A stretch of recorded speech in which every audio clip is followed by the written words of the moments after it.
Anak burakan at ikole, Dina ko Jesus tunanole, Iti kapsisi, Agam jabura, Agam disayo, Wani tigura, Naraga pusi, Chaul kasi, Sabala barra, Wani kasabi, Anak burakan at ikole, Dina ko Jesus tunanole, Anak burakan at ikole, Dina ko Jesus tunanole, Iti kapsisi, Agam jabura, Agam disayo, Wani tigura, Naraga pusi, Chaul kasi, Sabala barra, Wani kasabi, Anak burakan at ikole, Dina ko Jesus tunanole, Anak burakan at ikole, Dina ko Jesus tunanole.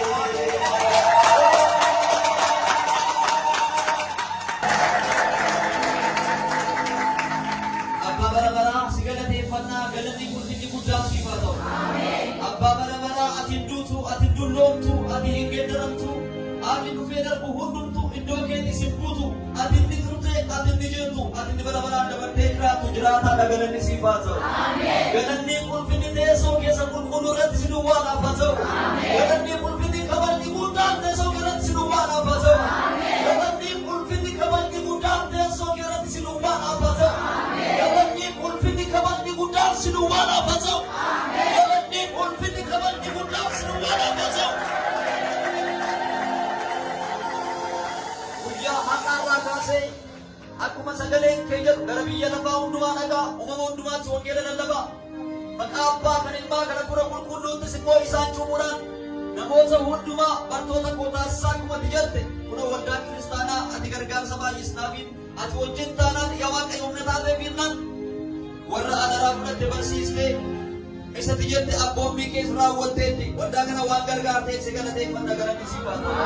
Saba kana waan gargaarteef qulqulloota kana waan gargaarteef maqaan kee kan eebbifame haa ta'u.